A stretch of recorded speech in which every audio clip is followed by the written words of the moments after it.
Would you be the jerk for filing an insurance claim against someone that was just trying to help you? We'll get to that in a bit, but first, am I the jerk for refusing to talk to my sister about her fiance and telling him he's hurt because this is the truth? My sister Britt is pregnant, due in a couple of weeks. Her fiance is Nate. Me and Britt are very close, and the baby is also the first grandchild / niece or nephew in our family, so we've all been supporting her in whatever way we can. At the end of February, Nate went away for a few days to attend a family memorial. Britt asked him not to go. He insisted and went anyway. She went over to our parents during that time. Since he's gotten back, Britt's pretty much ignoring and side-eyeing him. He texted me a few days ago saying this is the situation and surely I can understand, and if I can talk to her because she refuses to talk to him. I told Nate it's not a surprise why she's ignoring him. He left his heavily pregnant partner even after she said not to go. Nate replied that we're all hurting him and he needs support too.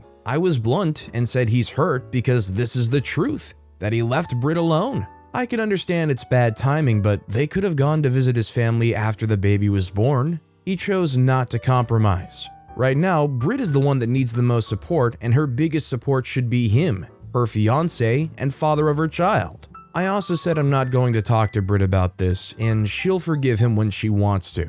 In the meantime, he should be doing everything he can to make it up to her. Nate was upset and texted that I'm being harsh on him and not understanding of the situation. Am I the jerk? Maybe if this was just like a family get-together, I could understand feeling this way, but this was a memorial. I'm not sure if OP really clarified, is this just a memorial for somebody who's already passed away in the past? Or is this for somebody that has just recently passed away? Pregnant or not, I don't think you can hold down somebody if they want to attend the funeral or memorial service for somebody they cared about. Would you guys agree when I say OP probably is in the wrong here? Also, hi, I'm Steven, and if you enjoy getting to decide whether or not all of these people are jerks, why not hit those like and subscribe buttons down below? That said, our next story is, am I the jerk for getting my ex-friend kicked out of our friend group due to my service dog? I just want to start by saying I'm pretty sure I'm not the jerk, but my friend and her family are pretty certain that I am. Please bear with me, I'm just wanting some clarity over this situation to make sure I'm not crazy. I, 24-year-old female, have epilepsy. I have a service dog, fully certified, who is trained to help me with my seizures. I've been diagnosed since a child, and I've had my current dog Bailey for 4 years now, and she's the bestest girl around. Before Bailey, I had a previous service dog who we had to retire due to age, but having a service animal is by no means new for me. With her being a service dog, she's obviously always with me. I have a core friend group who hangs out quite often. My one friend, let's call her Anna, also 24-year-old female, always makes really weird and almost passive-aggressive comments about me and Bailey. For example, dogs shouldn't come to restaurants, I'm inconveniencing people, etc. She doesn't get that I legitimately need her for my own safety. It's not just for show. My seizures are really regular. For context, I actually get two different kinds. My small ones are petite mal seizures. This essentially just looks like I'm zoning out and staring into space. Quite often, people who don't know me wouldn't even connect this. My big ones are my main concern. These are focal seizures where I fully lose consciousness. This can happen a couple of times a day for me, so it's obviously really important that I manage it to the best of my abilities. Anyways, our friend Anna wanted to host a games night / appy night type thing at her house. When there, she lost it on me. She told me it was incredibly disrespectful that I showed up with Bailey without asking for permission first. That I can't just assume people will be happy with a dog always being around. That I should have just stayed home if I couldn't handle being out for a few hours without Bailey. I tried apologizing and pointing out that I assumed she knew I was bringing her since I've never gone anywhere without her. That set her off more. The guys were finally able to calm her down, but her compromise was that I had to put Bailey in the backyard. I was an idiot and said fine because I didn't want to inconvenience anyone more or continue stirring the pot. Bailey went outside and I returned inside with my friends. I ended up having a seizure, blacking out, and smashing my head on the floor. I had to go to the hospital because of how hard I hit my head. I guess my friend group absolutely handed Anna her butt, calling her hateful, toxic, and a jealous witch. I guess she was trying to say that I passed out for the attention and I got in my way like always. Long story short, no one wants her around anymore. Since this happened, her sister, and mom have been blowing up my phone,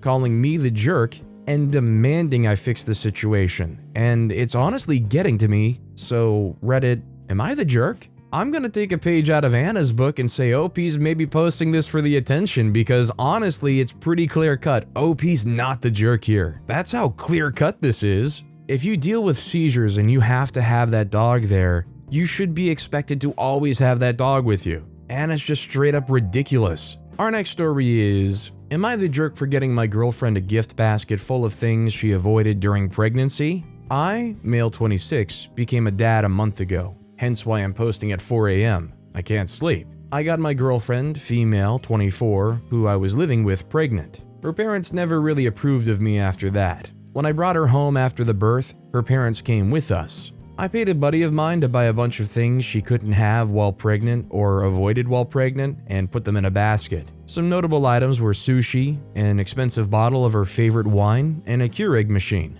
I know she misses having a glass every once in a while. She's been especially strong when I had my buddies over to watch sports and we had a few beers. Also, she loves her coffee, and I couldn't tell you how she went to work for 8 months without it, so I felt bad and splurged. When her parents saw this gift, they called me uneducated and said that the alcohol can get in the breast milk.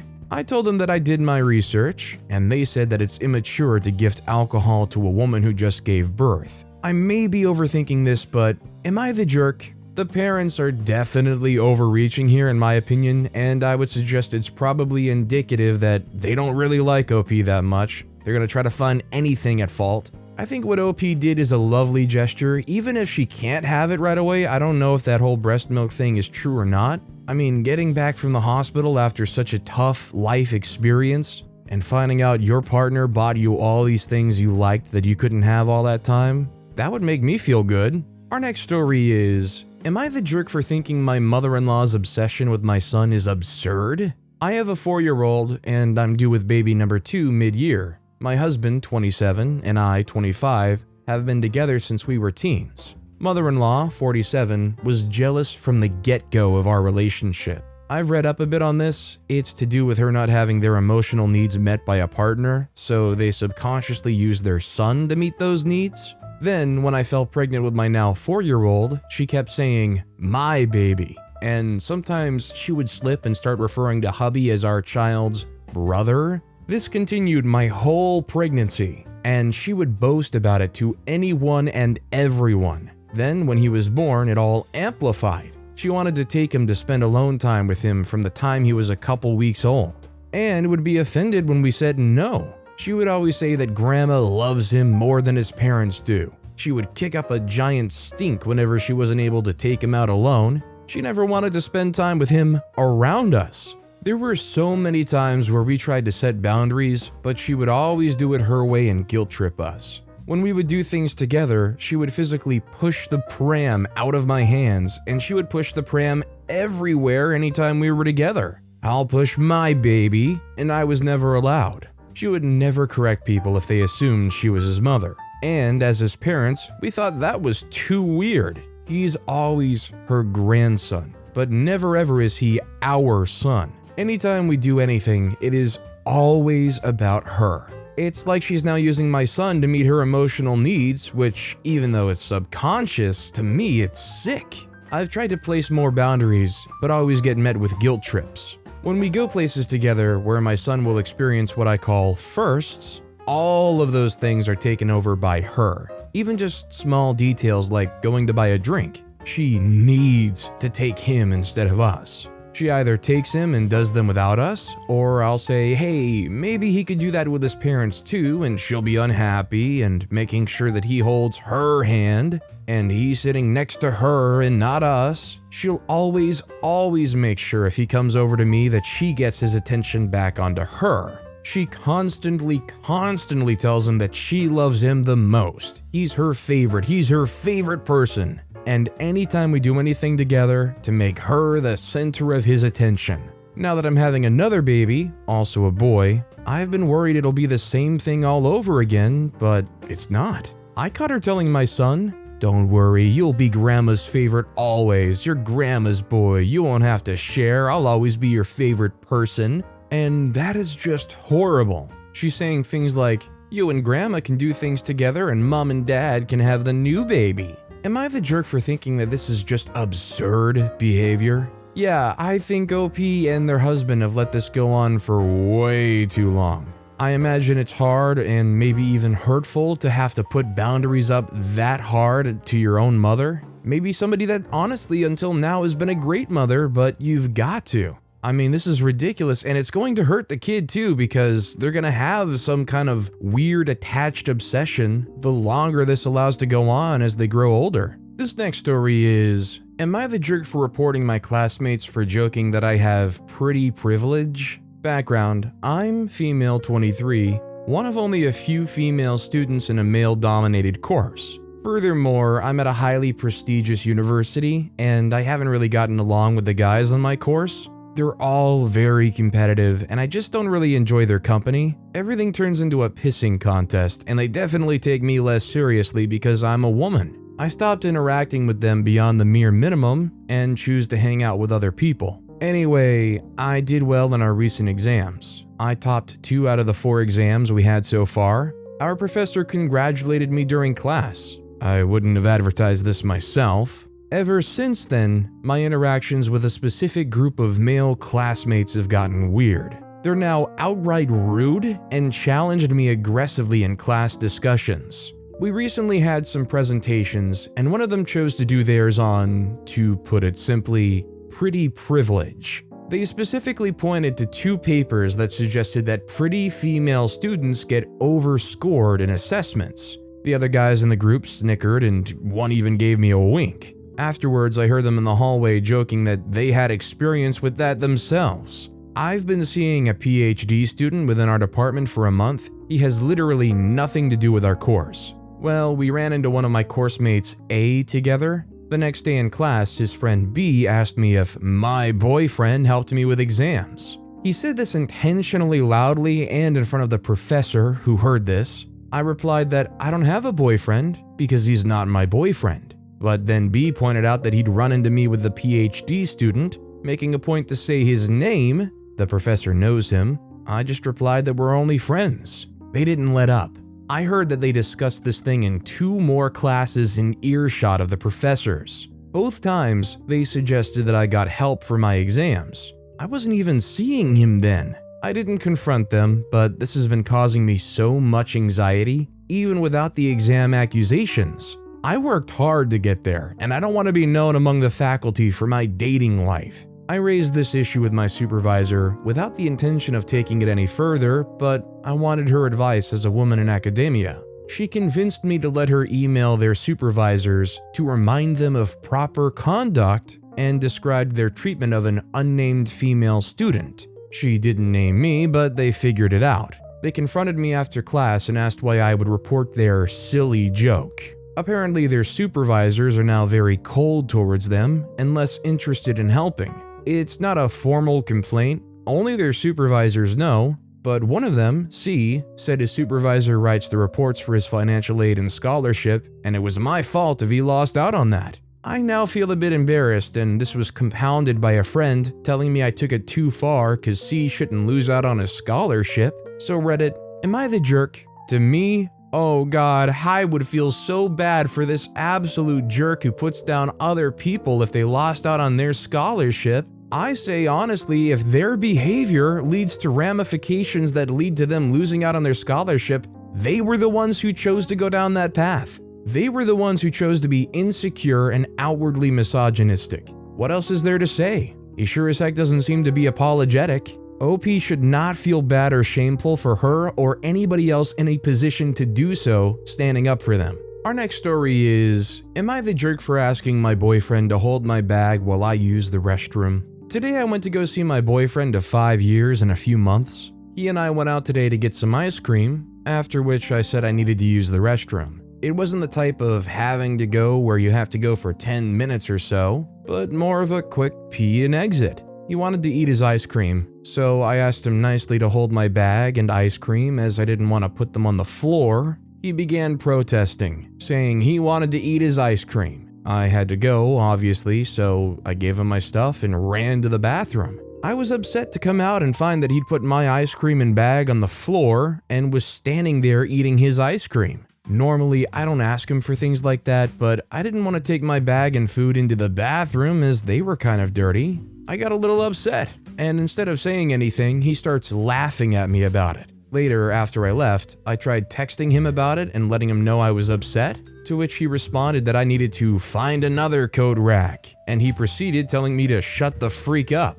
I told him I'd only asked one thing of him, and if he really expected me to stand there and argue with him when I had to use the restroom. He said he didn't damage the bag and that nothing happened to it, but I find it disgusting that he put my food on the floor instead of holding it for 2 minutes. I asked him if he really couldn't wait to eat his ice cream, and he responded he shouldn't have to be my coat rack. He continuously kept telling me this issue is not a big deal, and although it may not be to him, it is to me, as I wouldn't do that to him. His response to this was just awful, and I let him know it's upset me, and I'll just drop it then after the 3rd or 4th time he told me to shut the freak up. I can't help but wonder here, am I the jerk for asking my boyfriend to hold my bag while I use the restroom? If you ask me, holding somebody's bag or somebody's food while they go to the restroom is kind of like the boyfriend tax. I mean, look at that old stereotype of men who go with their wives to the mall or whatever and they sit in the chair off to the side holding everything while they shop around. It's just something you do for your partner because you care about them. This guy seems cold and a jerk, and honestly, if this is the kind of behavior he has to this situation, I don't know why OP would entertain staying with this guy. I wouldn't see a future with somebody that treats you like that. This next story is, am I the jerk for telling my roommate's boyfriend that I'm a stripper? I, 21-year-old female, have been a stripper for about a year now. I'm open about it with people. My family knows what I do. I'm not ashamed of it at all. I was on the verge of being homeless when I started, and now just recently I was able to pay my rent for a year. I have 2 roommates. They know what I do, asked some questions about it in the beginning, but they're very accepting. People in our age group don't tend to care. The issue, I was in the kitchen making myself some dinner when my roommate, also 21-year-old female, walked in with her boyfriend. He's coming to visit for a few days. They started making themselves some food as well, so we exchanged some small talk. He asked me what I'm studying in school, and I told him that I'm taking a break from school for a few months and pretty much just focusing on work. He asked what I do for work, and I told him I'm a stripper. He was pretty much like, oh, cool, and we moved on. I finished up and went back into my room to eat. Didn't think anything of it, but I got a text from my roommate later that night. She said she really didn't appreciate me telling her boyfriend that I'm a stripper, especially dressed the way I was. I was confused because I was wearing shorts and a tank top, which is what I literally always wear around the house. And I also didn't know her boyfriend was coming, so it's not like I was planning it out. I told her that I'm sorry she was uncomfortable, but I tell anyone who asks what I do because I'm not ashamed of it, and I was just wearing what I normally do. She said that I should know better than anyone what a male mind is going to imagine when they see a woman wearing revealing clothes who then says she gets naked for money. Then said that I'm used to seeking out male attention. I truly didn't know how to respond and still don't. The conversation made me pretty uncomfortable, and I've pretty much just tried to stay in my room the past few days. I am aware that the nature of my job is sexual, and I know that some men will fetishize me, for a lack of a better word. So I do understand why she'd be upset about it. I just don't think I did anything directly wrong. I mean, I think this just talks about her and her confidence in her boyfriend more than anything. She literally thinks her boyfriend is just like one-track mind, like, see pretty lady, want to be with pretty lady, going to act on urges. Like, give your own boyfriend a little bit more benefit of the doubt. Our next story is, am I the jerk for calling the police on my soon-to-be ex-mother-in-law? I, 27-year-old female, split from my soon-to-be ex-husband, 27-year-old male, 3 months ago on the day our son was born. This is because I'm ginger. My husband's blonde, but our baby came out with dark hair. He freaked out in the delivery room, and his behavior got him kicked out of the hospital. I had to beg him to do a paternity test, and he finally agreed after a month. And it proved that I didn't cheat. We had been together since we were 13, so I was devastated, and all I wanted was him back. but I've come to my senses and decided that someone who believes the school-level Punnett squares are the be-all and end-all of biological inheritance is not the type of person I want to be with. I was also treated like crap by everyone but my older brother Alex while we were waiting for the results because they all thought I had cheated. It was a horrible experience, and as a result, I've lost many friends and family members. Since the results came back, my ex has been begging me to get back with him. I moved in with Alex after we split, and he comes almost every day to beg me to get back with him. My in-laws have also been harassing me too, especially my mother-in-law, who has come over 4 times in the past week asking me to forgive her son and to let God back into my heart. I used to be a Christian, and so were all my in-laws and my family, but how I was treated when my baby was born made me lose faith fast. The whole church community treated me like trash during this whole ordeal, and it made me want nothing to do with them anymore, and I don't want to raise my son in that sort of community. Yesterday, my mother-in-law turned up to Alex's when he wasn't here, and she had the pastor from the church I used to attend with them. They practically forced their way in, and I was being berated like a child for not forgiving my ex's lapse in judgment. The pastor basically sat there and said I would be going to heck if I didn't take my ex back. I excused myself to use the bathroom and called the police. Pastor and mother-in-law were escorted out. Now I'm being harassed on social media and being called and texted by literally everyone that knows both me and my ex and his family. They're calling me the jerk for going nuclear and calling the police on 2 people who weren't being threatening, and they're demanding that I apologize immediately. I'm starting to feel bad now because I know they care in their own twisted way and I shouldn't have gone nuclear on them. Am I the jerk? I think OP feeling the way they feel at the end of this story is exactly the way they want OP to feel. They want to beat OP down emotionally and make them feel exhausted and like, maybe, I am being bad to them. OP is definitely not in the wrong here, and it's completely normal to have the boundaries OP's trying to set. This next story is, am I the jerk for not sharing my toys with my best friend's daughter? So my 31-year-old female, best friend Riley, 31-year-old female, recently just got a part-time job after several years of staying home with her daughter Ella, 6-year-old female. She and her husband Joe, 34-year-old male, haven't been able to get the childcare situation totally sorted out and needed a babysitter last Saturday. So I agreed to watch Ella for the day while Riley was at work. I've been sort of the cool aunt ever since Ella was born. I typically will bring small gifts or activities whenever I know that I'll be seeing her, which isn't all that often. Ella is a smart and engaged kid, and I like to give her things that'll interest her and keep her occupied. One important piece of information here is that I'm a very crafty person.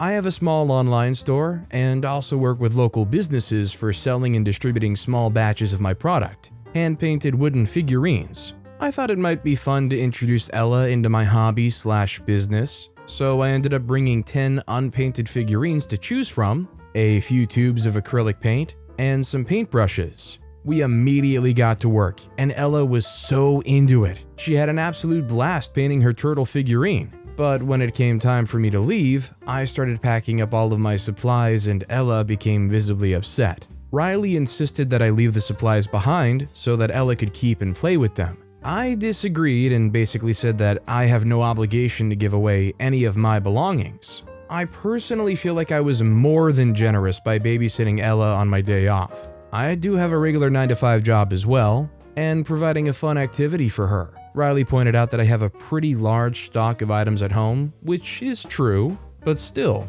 letting Ella keep the supplies and figurines would have been a loss in profit for my business. Ella cried when I didn't let her keep any of the stuff, and Riley argued that I should have never have brought toys over if I wasn't willing to let Ella keep them. Now, Riley hasn't been responding to any of my messages or calls, and I can only assume she's still angry over this whole thing. I thought I was doing something nice by babysitting and providing a fun activity.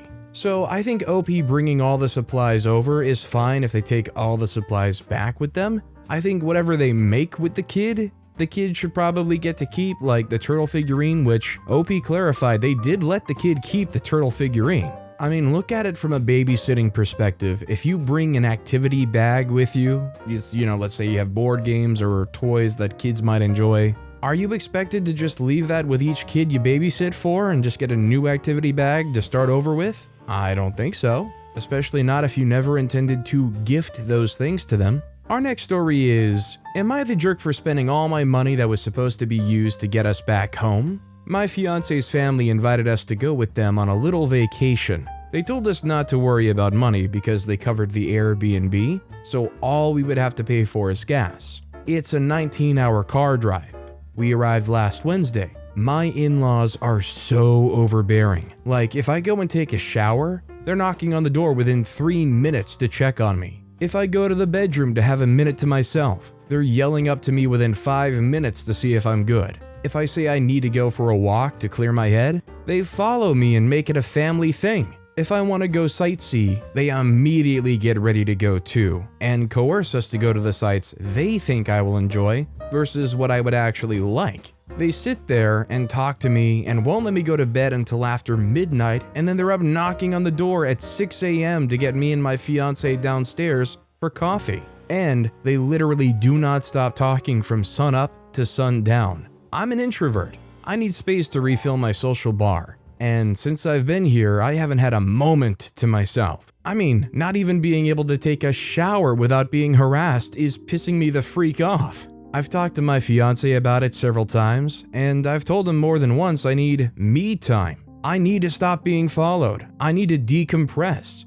His way of combating this was to be up my butt 24/7 and continuously asking if I'm okay or to witch at me about how annoyed he's becoming. Not helping at all. I've told him that. But after being followed when I was on the phone and having his mother try talking over the conversation I was having, it was the final straw. I packed my stuff and went to a hotel by myself. The $250 of my money to get home was now spent because I needed to get away before I lost it. My fiance knew I was beyond touched out, and I warned him that this was going to happen, but apparently he didn't believe me. So now he's shocked that I would do this and make everything awkward for him and spend my portion of the trip money. Am I the jerk? I think as long as OP's expressed how they feel to everybody here, and if they cannot respect those boundaries or those needs, then yeah, I think OP's completely within their right. I mean, I guess even to the extent that OP's being harassed here, they might not even need to necessarily explain themselves before going to this extreme.